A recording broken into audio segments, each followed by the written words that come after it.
back to Demigod Debut. I'm Mal, Percy Jackson musical enthusiast. And I'm Sydney, stand-in co-host for Demigod Debut and Percy Jackson musical newbie. And yeah, this is a podcast about the London production of The Lightning Thief because we both decided to travel for the weekend, and so... We both is kind of complex language here. I did not instigate this idea. I'm just along for the ride, and then it benefited me, and so I said yes. So we are currently in our hotel room. We just finished the show and walked back, and we're a little bit tired, a little bit jet-lagged, and let's talk about a musical. Okay, so I have been a fan of this musical for a while. I've seen it several times. Can I just pause and say it's really weird making eye contact with you as we're recording this? This is the first time we have ever been in the same space recording an episode together. Yes, that's the other thing. We've got one microphone, so if the audio is a little whack and we talk over each other, oh well. The microphone was put in the carry-on. That's how critical getting this podcast to you is. It's the first thing I packed. Listen, I am a yapper through and through, and I was like, I'm gonna need to talk about this show. Okay, so, the London production of The Lightning Thief. First of all, what did you think? Like, what is your background with The Lightning Thief musical? Wow, I feel so on the spot, even though we talked about this very exact thing today. I've heard the songs. I have also watched the What's on Stage video about the production history of the show. So I have a little bit of background knowledge about the show's development and how it came to be in some of the different iterations of the show. I just don't know the nuances about those different iterations. And I've never seen it staged. I have not ever watched what the kids call a slime tutorial. Had not seen it recorded in any way, shape, or form before, and did not see it on tour. So this was my first time ever seeing this production, because definitely I missed it on Broadway as well. So getting to see all of the pieces that I had known about in some different ways on stage was really fun.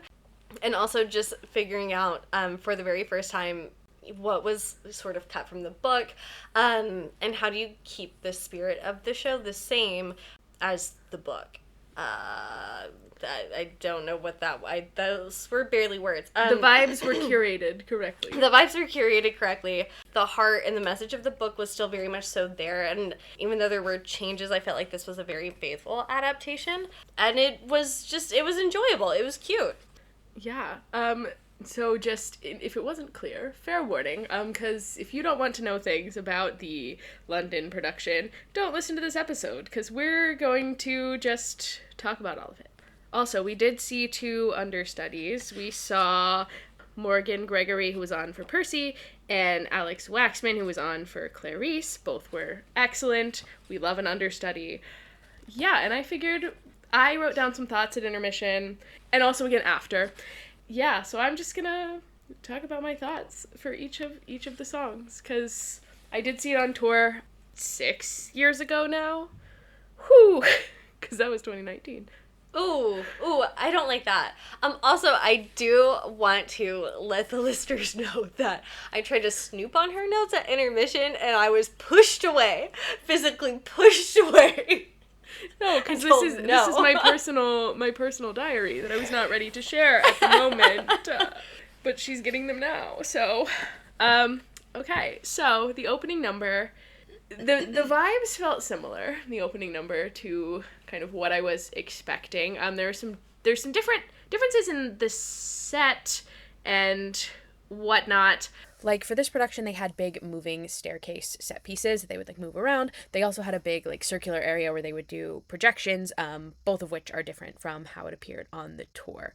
But in terms of the opening, really nothing that surprised me. I mean, it was kind of what I would have expected from the opening number of The Lightning Thief. The one note that I had was, and I immediately, at intermission, had to text someone who has already seen it about this, Percy did not have a sword in the opening number. When he fights Mrs. Dodds, he didn't pull out his sword. And so I was wondering, did we cut the sword from the opening for some reason, or did he just, miss getting the sword out, because it appeared to be a thing that you, like, click and then it expands, which was super cool when it did work later in the show. But I was informed, shout out to Emily from Monster Donut for informing me that there was in fact a sword in the opening when she saw it, and he must have just, I guess, missed getting it out. But, you know, I mean, he played it off well enough that I was like, oh, they must have cut it. And I only, like, noticed because I'm not normal about the things that I like. So yeah, any thoughts on the opening number, The Day I Got Expelled? No, I thought it was a really great way to do exposition for this particular show, because the audience has to catch up on a lot of story through the very first number. And I also like that there were moments from the book and, like, quotes from the book that were captured. And that was kind of true throughout the show, not just for the opening number. It was a really strong way to start the show, because I think it pretty immediately engages the audience. What I would be very curious about is to hear from somebody who does not have any knowledge of the show, based off of the opening number, like, what they think the show is about and what the direction it's headed in. Just because I think everybody in that audience was a huge Percy Jackson fan tonight. It did kind of seem that way, yeah. Yes. There was all sorts of cosplay in the audience. There were several children I saw dressed up as Annabeth, hat and all. Very exciting. Loved that. Yeah, so no real surprises for me there. So then after that number, Percy then comes home and tells his mom that he got expelled. I'm always a fan of the line where he's like, went to the museum, got expelled, saw some super X-rated art, like, just really enjoy that he has to throw that in there. And then we have Gabe, which is a thing that is not included in the recording. So that would have been new for you. And new for me, in this production, the actor playing Mr. D also plays Gabe.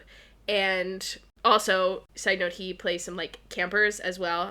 His name is Joe Allen. He was great. He's, like, got a full beard, and anytime he was a camper, or, like, he played a student in the opening number at the museum, and anytime he was, like, playing a child, I was like, you... Like, it was fully just the beard. I was like, you... It was giving, you look old. That moment in Brooklyn Nine-Nine where Terry Crews is wearing that sign that says 8-year-old boy. I was gonna say it's giving super senior. Yeah, it's just funny to me. But I thought, I don't know, I feel like thematically it's kind of fun to have the same actor play Gabe and Mr. D. I think because both are these adults who are not, like, mentor figures for Percy, who, like, Percy kind of hates, who don't necessarily care about him and are not, like, these warm, welcoming figures. And so I think having them played by the same actor is good and makes more sense to me than having Gabe played by the actor playing Luke and Ares, as they did on the tour.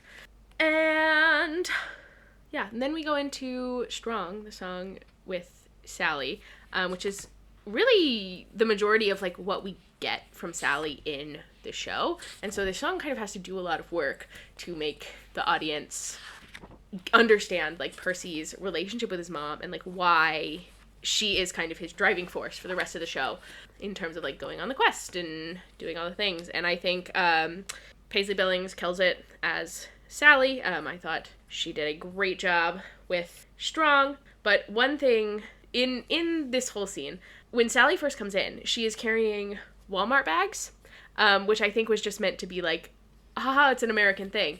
There is no Walmart in New York City. The closest Walmart is in New Jersey or on Long Island. So, like, I had my own little personal giggle, like, seeing her come in with these Walmart bags, and I was like, Sally Jackson doesn't go to Walmart. See, I just love that they had to obtain Walmart bags some way, somehow, because they're like, what's the most American thing we can do here? Walmart. Yeah, so, you know, just some New York inaccuracies, as always, that I have to point out. And then, you know, pretty quickly, their little lovely moment is interrupted by Grover coming in and warning them that, like, the Minotaur is coming. And I have to talk about the Grover goat legs, because this is the first time, like, you see Grover come in as a satyr. And so he's got on these, like, massive pants. Like, they were so big. And, like, Scott Folan, who plays Grover, is a pretty skinny guy. And the pants were just so big. And very furry, probably very hot. They gave Beryl leg jeans. They did, yeah. They were very big pants. Not in, like, a bad way, just in kind of a funny way. And then the Minotaur fight scene, I thought, because they had, like, different boxes that looked like they were made of sort of a, not chicken wire, but, like, a similar vibe, you know, like, they were very industrial, which... Yes. I would say the entire set was a pretty industrial-looking set. But it was a little less industrial than it was, like, on the tour that I saw years ago, because that was literally, their staging, or their set was, like, Greek columns and scaffolding. Yeah, no scaffolding in this, but they did also make use of levels in different ways. They did. There were levels. Everything served multiple purposes, which I liked and I thought was really creative, and I think maybe unintentionally, but it does pay an homage to this show being developed first as a one-act play. You know, I felt like the Minotaur was cool, and then when it started moving, it got difficult to tell, like, what was supposed to be happening, kind of, for me. And it could just be, like, where we were sitting, but it, like, felt like they were moving the boxes in strange ways to, like, do this. To keep the illusion. Fight scene. Yeah, like, I felt like I wasn't looking at a Minotaur, I was kind of looking at people moving boxes on stage. But also, like, could just be where we were sitting. I don't know. It didn't, like, detract from my enjoyment of the show or anything. It was just, like, one particular bit that didn't work great for me. But, you know, it's fine. My only note for the next song, Another Terrible Day, is just 8. Not like the number 8, like ATE 8. Like, Joe Allen really killed it as Mr. D. Very teacher who hates his job kind of vibes there, which I appreciated. And then, you know, Chiron comes in, and for the first time we get to see the horse, and the horse is also big, but in a different way than... I would have to agree with that. I was trying so hard to determine if this was like a repurposed horse Halloween costume, like this was the back half of it, and they just sewed it so it could fit around his waist because it was disproportional, but I think made for a really good stage effect. It was interesting because it was a different, like, horse bottom. So the tour, from what I remember, it was mostly just that he had, like, a tail on, like, he just had, like, a horse tail. And there wasn't, was very clear that he was a horse. Yeah, there wasn't the whole, like, horse butt. And he only had 2 horse legs here in the, like, London staging. But I did, and this is the only note that I have for the song, Their Sign, is because I started giggling in the beginning because the thought that popped into my head was, like, Chiron is caked up, which is not good, because the horse butt is just so big. Ooh. It's like he has horse legs, and then it's almost as if it's going into, like, a horse body, but then it just kind of ends and has a tail. Like, it created the illusion of a horse, but it also just made it look like he had a really big butt. Muscular horse yes, butt. Muscular It was horse a very butt. fast pony. I mean, I had wondered going into it, like, how are they going to do Chiron's costume? This made the most sense because he could move around in it, they could still hide it. Also, this was probably easy on, easy off because he was triple casted in a lot of different roles, and so it made sense. It worked. I could interpret it and tell, oh, this is meant to be a horse. Also helps that they exclaim, "You're a horse!" Yeah, they make a lot of jokes about, like, you're a horse, you're a centaur, you're all these things. Yeah, so it's very clear that he is a horse. So this is also where we first see Luke as well, and I feel like Luke did a very good job. Joaquin Pedro Valdez, great as Luke. Even better as Ares, but we will get to that. I really like his Ares. But yeah, Luke comes in, does his little, like, mentor thing with Percy. He also seems very excited to be doing this mentor thing for Percy, and also very excited to be the head of the rejects cabin, which was cute. He also has a scene, like, after the song with Annabeth, and they were giving a little too flirty for my taste, and I think some of that is just because the age difference, like, when you have adults playing these characters in the musical, the age difference, like, between Luke and Annabeth is not quite as obvious. Like, they just look like 2 adults who are talking and, like, have known each other for a while. But then you're like, oh, Annabeth is 12 and he's 19. That's, I don't know. And then it also could be me just reading into it. It also could have been, like, Jessica Lee as Annabeth kind of trying to play into Annabeth's crush on Luke. But it just, like, came across kind of strange to me. I don't know. Did you? I mean, I would say they came across as less flirty than Percy and Annabeth on stage. That's another thing. So I think it was all relative. Also, like, it would be... I've never seen the book for this. Have you seen the book? No. Right. So I do wonder how old they say that Luke is in the show, because they could also be aging Luke down to make it that less is true. Weird. They could be. I don't know. It was like just that one scene. Or they could also be aging the trio up as well. That's true. They're kind of ambiguously aged here. Teens? ? Yeah. Could be. I mean, it doesn't actually really matter because, you know, the vibes are there. But it also could just be me in general being like, Luke, get away from her. Like, that it came across to me as, like, being flirty. So then, you know, we get into Capture the Flag. And we have Put You in Your Place. And I wrote, okay, these girlies can sing, because both Clarice and Annabeth were just belting their faces off. And also, I was very impressed by the fight choreography in this. Like, I would say the choreography from top to bottom was really good. Yes. It was... The show as a whole was more, like, dancey in this production, I felt like, which I appreciated, and, like, I thought the choreography was really good. But yeah, the fighting, particularly in, like, Capture the Flag and in some of the big, like, battles was very good. Like, I was like, yes, this is stage combat. I did miss the toilet paper a little bit. Are you aware of the toilet paper? I am aware of the toilet paper because that was covered in the What's on Stage video. I think yes. In an interview with the creative team, they discussed, you know, how are we going to do the water effects? And it was toilet paper and blowers, and it ate most of the show's budget, right? They did bubbles instead. They did. Which I thought was really fun. Yes. And I really thought they were going to come out one more time at the end, because I don't know if you caught it, there were, like, hydraulic kind of noises and sounds that were happening, like something was being I didn't even hear that. But then they didn't do it for the finale, so I don't know. I don't know what was moving around like that. And I think, you know, I think that I would have really liked the bubbles, and I did really like the bubbles. Like, I thought it was a good way to represent, like, the water.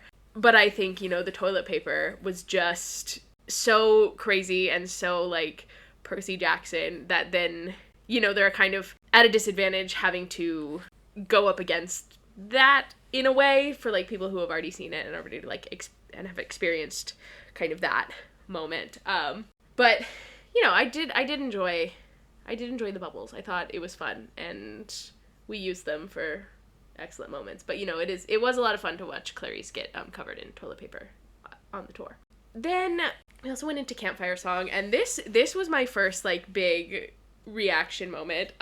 Clarice has a verse now in the Campfire Song, which I loved, because it's always been kind of sad to me that she's not there. Like, they have all these side characters, because in the tour and Broadway version, like, Katie Gardner had a verse in the Campfire Song, which I can't remember it happening. It didn't. She was named, but she was named. Yeah, in she was previous named. number. She was named in the Another Terrible Day with Mr. D, kind of same as usual. Yeah, I think Katie Gardner's verse was in fact cut, because I think it went, like, Luke, then Annabeth, then Grover, and then Chiron, and then Clarice, and then Percy. Yes. Yes. Wow, didn't even realize they cut Katie Gardner until just now. Yeah, and Clarice's verse made me so sad. She's, like, talking about how her dad only is proud of his sons, and, you know, that's, like, kind of Clarice's whole arc. I think it served to make her a more sympathetic character. It did, and it gave her just a little bit more that's, like, beyond just being a bully, you know? And then Percy gets claimed. In the Broadway version, I hate to keep, like, comparing this to the Broadway version, but in the Broadway version, they just all kind of stare out into the audience, and they're like, oh, it's a trident, his dad is Poseidon. But here they actually, like, had a projection behind him. I like the visual. Which, like, kind of came together and became a trident, and it was very cool. I really, really enjoyed that. And then there was the Oracle. There was some fog, a creepy green orb that did some levitating. There was quite a bit of, like, little tricks and illusions in this show that I enjoyed. It was very illusion heavy. It was pretty illusion-y. It was fun. Yeah, I enjoyed her little green orb in the Oracle situation. Then we got into Good Kid, as usual, and also was fantastic. It was interesting because I can't remember if this happened in the tour, but Grover was there in the beginning of the song, and I thought previously it had just been like Percy from the beginning, but Grover was there for a good like the first verse of the song, and then Grover like runs off, and then all of a sudden like Percy is alone, and Percy has kind of like a moment when Grover runs off, and I was like, interesting choice to have Grover like stick around for a minute. But then I'm like, maybe that always happened, and I just didn't remember. I don't know. Yeah, and then that brings us to almost the end of Act 1. We had Killer Quest, and really the only thing I wrote down for this one, I didn't have, like, Act 1 felt very similar to, like, versions that I had previously seen, so I wrote down more stuff about Act 2, but there was a lyric change, and thank goodness there was this lyric change, because it's one of my least favorite lines. But in Killer Quest, there was that moment where Grover says, like, it's all not semi, because they're like, we're gods, or, like, we're... Something about they're demigods, not semi-gods, ha ha ha. No, it's like, we're half-bloods, not gods, but demi. Won't go halfway. It's all not semi. And that's always just been a weird line. And I didn't write down the entire lyric change, but he ended up saying something about, like, we're all in when we, instead of the it's all not semi, and it just, like, worked better for me, because the semi line, I was just like, it doesn't work for me. I think it's weird. It plays weird, but it's like, that was an interesting little lyric change. All right, any other thoughts from you on Act 1? No, I think everything that I have shared before, I really like that this also was a pretty minimalistic set and left a lot to the audience's imagination and interpretation, because that's what you do when you read a book. And so I think it all played really well. I was not, like, super aware, like, understandably, listening to the music, I knew that some parts were double cast. But I didn't know who was behind what. So I think the standout performances in Act 1 for me were Paisley Billings, because she was just working so hard during Act 1. And I loved her Oracle. I thought that like was so great. many roles. Sally, Truly. Selena, Oracle, like... And later on in Act 2, even more roles. And Joaquin as well, playing Luke. What a talented group putting this on and bringing this to life. For sure. I also think, scene-wise, my next standout moment was Percy seeing his dad for the first time. That's in the second act. Or in the dream. That's in the dream. The dream sequence. Oh, we totally missed the dream. Yeah. The dream sequence where he gives Percy the shell, and he's, saying the line about what is of the sea always returns to the sea. The lining that they had for that moment, and again, the bubbles were out, The bubbles were out, for sure. I think played really well. So I think, also this show, though not like a complex technical feat, was a technical feat because everything worked really well together. Yeah, something that I appreciate about this show is it feels like something that you can like create on a high school stage, and you can create in like a bigger budget Broadway production or tour, or so that's really fun. Yeah. Also, I can't believe we missed the dream, because that's also the introduction of Annabeth, and she comes in on a hoverboard, and that was funny. Yeah, that was good. Again, we're very tired, so this is a little all over the place. So Act 2 now opens with Try. And I've said it before and I'll say it again. This was my top song on Spotify in like the year 2022. And Mal had a moment. There were tears. TM. Sorry to the people sitting around me who had to hear me like literally weeping about this song, because like I love the song, but like listening to it, I was always kind of like, I don't know if this works in the show. I feel like it's too sentimental for, like, where these characters are right now. I don't know, like, they don't feel that way about each other right now, but it really worked for me, and thank God that it did, because if it didn't work in the show, I'm not responsible for what would have happened. Get back on a plane. Yeah, but no, it was great, and it was, like, I also appreciate the second act opening, like, with a song, and with them having kind of this bonding moment, where we kind of, like, see that they're becoming a team. They're starting to be a team, even though they're like, not fully one yet. So yeah, I could write essays on that song. It's so good. One of my favorite things that has ever been written, actually. Fun fact.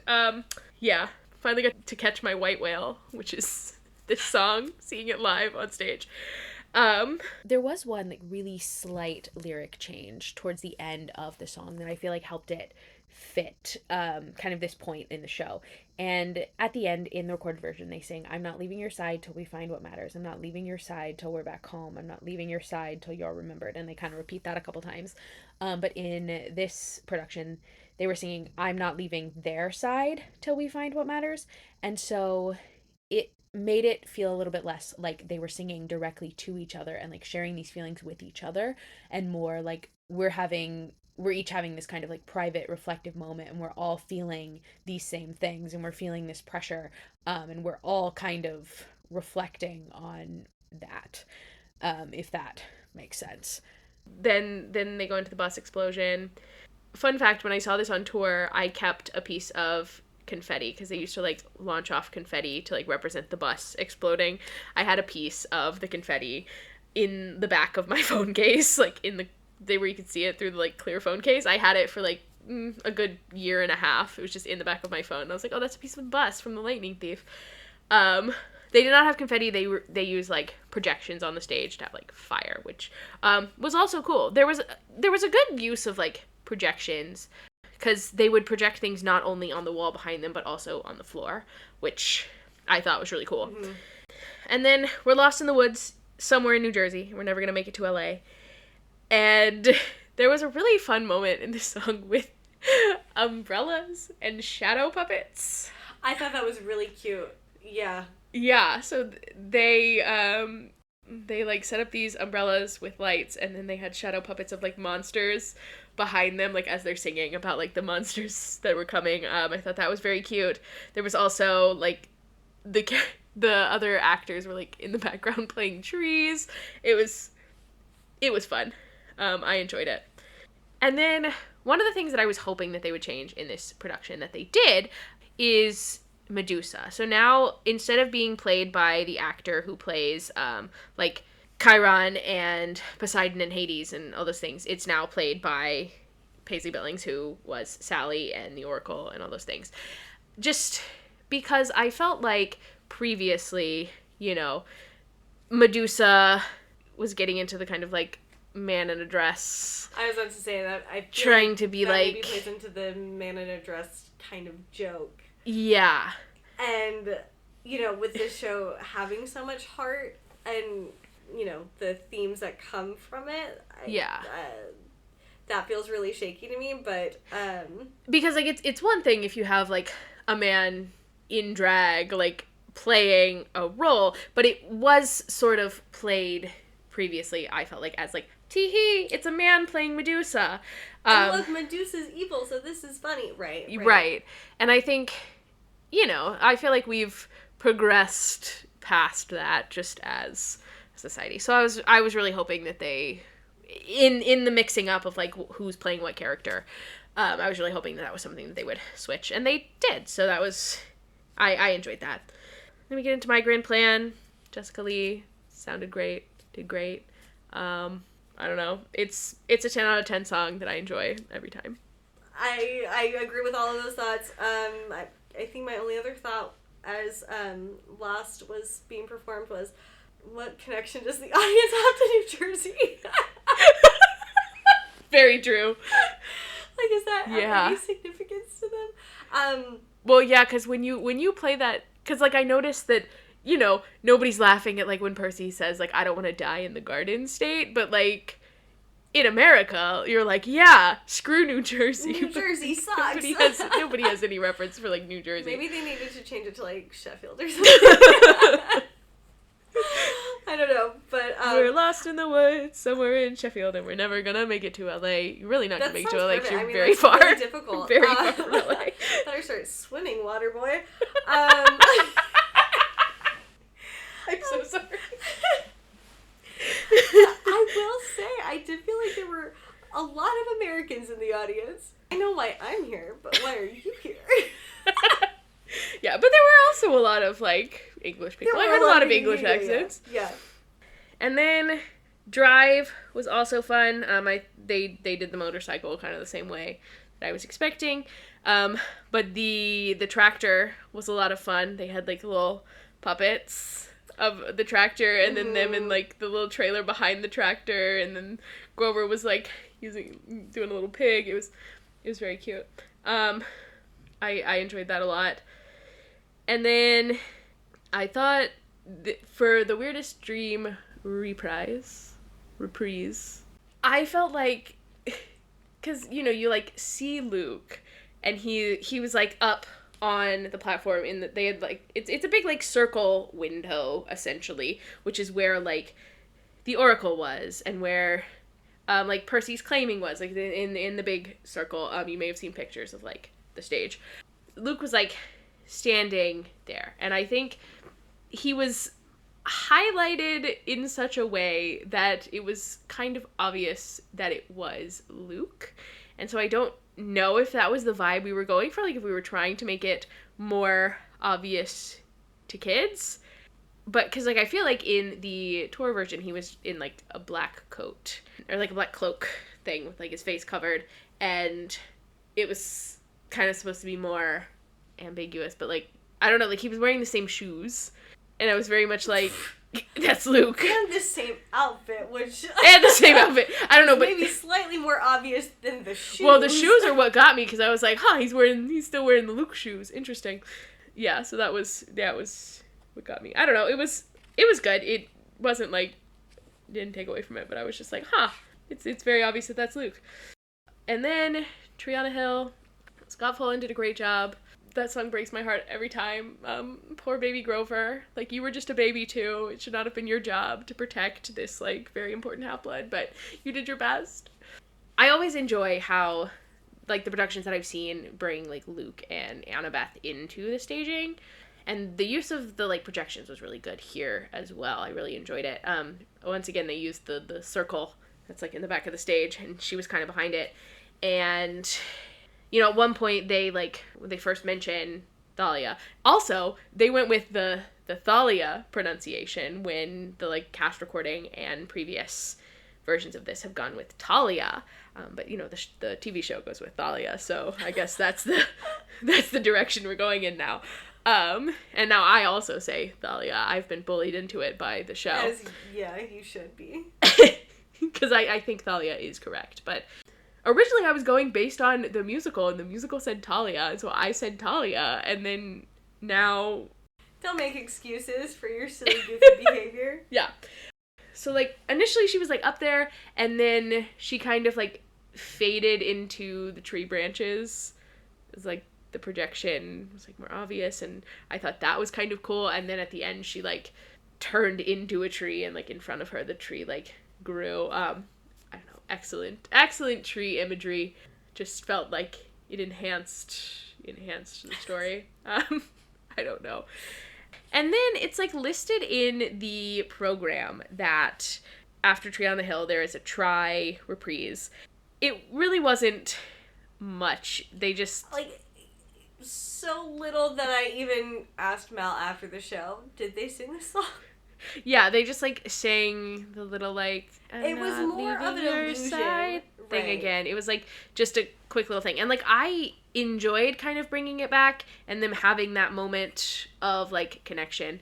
But, like, I don't know, I guess I was expecting more because it's, like, listed as its own thing in the program. And, like, maybe that's on me for having expectations because, I don't know, there's also, like, I feel like this show has one of the best reprises that I've ever seen done, which is when, like, Luke sings his version of Good Kid and, you know, kind of takes Percy's thoughts and feelings and, like, twists it, and, like, you can kind of, like, just the parallels between Luke and Percy are very obvious there. And so that I was like, oh, great, another reprise, and I feel like I just...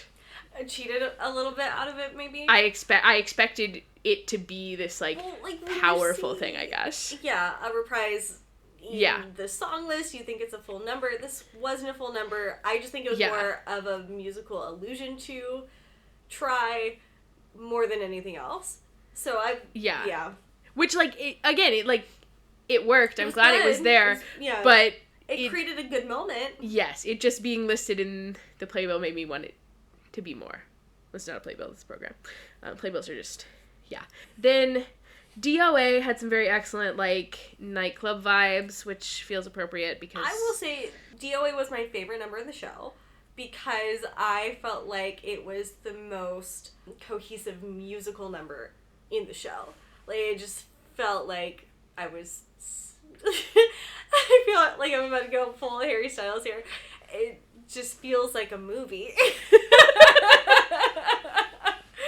You felt like you were watching a musical? Well, because it had great costuming, great choreography. Yeah. Great movement on stage. Furthered the plot. Like, again, very dancey. Like, there was more, like, dance choreography in this version, which was great. Yeah, I also felt like the nightclub was appropriate because they were doing, like, a thing where they kind of... Grover and Percy and Annabeth were kind of, like, bouncing around in the nightclub, like, trying to get back to each other and, like, whatever. And I was like, this is actually my idea of hell. Like, being in a nightclub where there's, like... And being separated from the so many sounds, friends. Absolutely. Like, it created a lot of tension. Yeah, like...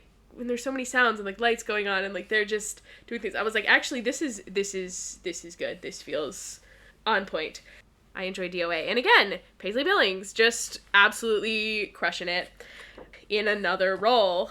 Like, she just played all the roles. It's kind of wild. And then, you know, we meet Hades for the first time. And it was an interesting version of Hades because I feel like... I felt like he was Derek Zoolander.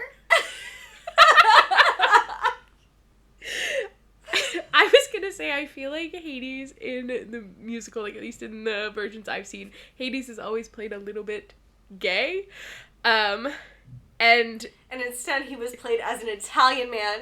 Well, he still was coming off a little gay, but this was, like, leather daddy gay, as opposed to, like, in sequins gay, you know? 'Cause he was in, like, a leather vest, shirtless, and also on the back, I mean, I guess he still had sequins, because on the back in, like, glitter, it said Hades, but the S was backwards. And, like, his pants were sparkly, so there was still, like, sparkles going on. It was just, like, the leather vest was really getting me. But, yeah. Gay and European. Yes, exactly. He was gay and European. And then, Son of Poseidon, once again, I kind of missed the toilet paper. They did the big final tidal wave fight scene. They used, like, the projections. They had, like, a big wave come and rise up, like, from the ground, like, back onto the stage, which was cool and great. And then they had bubbles in the audience, which was a lot of fun. You know, really make us a part of it. Immersive. Yeah, it was like raining bubbles. That was fun. Appreciated that. Also, say it again, Joaquin's Ares, I thought was fantastic. I mean, his Luke was also fantastic, but I was scared of him when he was attacking these children. Yeah. And he, like, very quickly took down, like, Percy and then Grover and then Annabeth. Like, he fought all three of them and took them, like... And I was impressed with how much he differentiated the two roles musically as well. Yes. Not just physically. Mm-hmm. Yes. He sounded very different in both roles. Like, again, everyone was crushing it. Everyone was crushing it. And we also get a reappearance of Poseidon. And Poseidon is played as a surfer dude in a Hawaiian shirt. And, you know, I don't know if Greg Barnett actually wore a whole shirt for more than 5 minutes in this entire show. and he had this crazy blonde wig on, and he spoke as if he came straight out of the Californians skit from SNL. It's like, oh, this is definitely where you learned how to talk like that. Yeah. Which, that made me laugh, so loved it. He did a very good job differentiating between, like... 100%. Please, this is yes, not a dig on his like... performance. I really enjoyed it so much. Listen, like, nothing we're saying is a dig. Like, I had the best time, and I hope that is clear. But I feel like I have to talk about, you know, things that, like, didn't work for me as much as things that did work. But, like, no, I feel like Greg Barnett did a really great job of differentiating between because he was also playing a lot of roles. Like, I think, I don't know, if we counted, I feel like Paisley Billings would have the most roles, and then he would probably have the second most roles, because he was, like, Chiron, and then he was Hades, and he was Poseidon, which, like, in terms of major roles, like, there was three distinct characters that he had to play, and I felt like all three of them were very different. Then we have The Last Day of Summer. There wasn't much that changed in this, I didn't think either. I mean, Luke still just straight up stabs Percy at the end, which is always kind of wild. And holy Chekhov's gun, Batman. Thank goodness they mentioned the ambrosia at the beginning of the show so that they could... Right, so that they could heal him with the ambrosia. It looks like it was a vanilla-flavored goo that they squeezed into his mouth. Like a running goo, yeah. Go, Percy. Run so hard and fast. God, that is actually what ambrosia is. But, okay, the thing that really got me, and so after, and this is, like, the same as previous versions that I've seen, but, like, when he, like, wakes up after he has been stabbed by Luke, you know, post the big betrayal scene, he, like, Annabeth is like, seaweed brain, and he's like, wise girl, but this time, he, like, fully went in for a kiss. And I was like... Oh my goodness, how scandalous. Well, listen, I am the strong... Like, I will campaign for those two to get their crap together way quicker. But, sir, this is the Lightning Thief. Like, we're not there yet. Like, we're still 3 books from a kiss. It was just like, if you could have seen my face in that... That's so funny, actually. In that moment, it was like the shock on my face. Because I was like, oh my god, like, he is going for it. And, like, they of course get interrupted, they do not kiss, but I was like, this is wild. Yeah, and then I also enjoyed how at the end, after bows, they do a little bit where they did a little more of Bring on the Monsters, and they also kind of tie it back into the first number, because they brought back the, like, expelled moment. I don't know. It was like a mashup of both songs, and it was like I had a good time. Yeah. Anyway, I really enjoyed it. I had a great time. I always have a great time with The Lightning Thief. I really hope that this is listenable, because I feel like it might be just utter and complete nonsense. But yeah, I would give it like 10 out of 10. I have never been disappointed by the Lightning Thief musical. Because I was just expecting good time, and that's what I got. So, what were your thoughts? Like I said, I thought it was really fun. I thought it was very cute.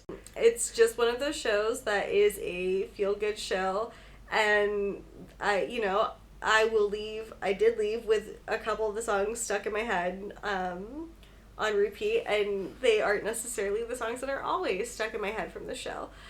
So that was really special.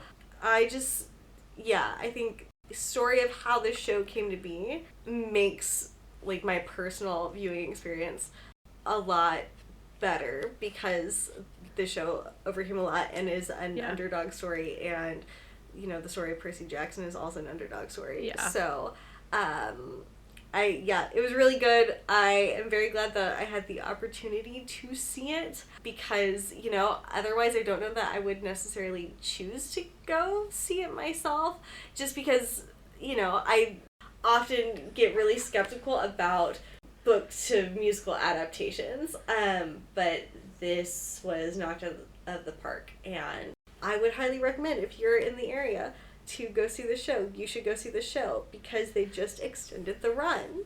Yeah. So they're gonna be around till August, and I'm kind of August. For till August, and I am kind of like, can I go back to London before August?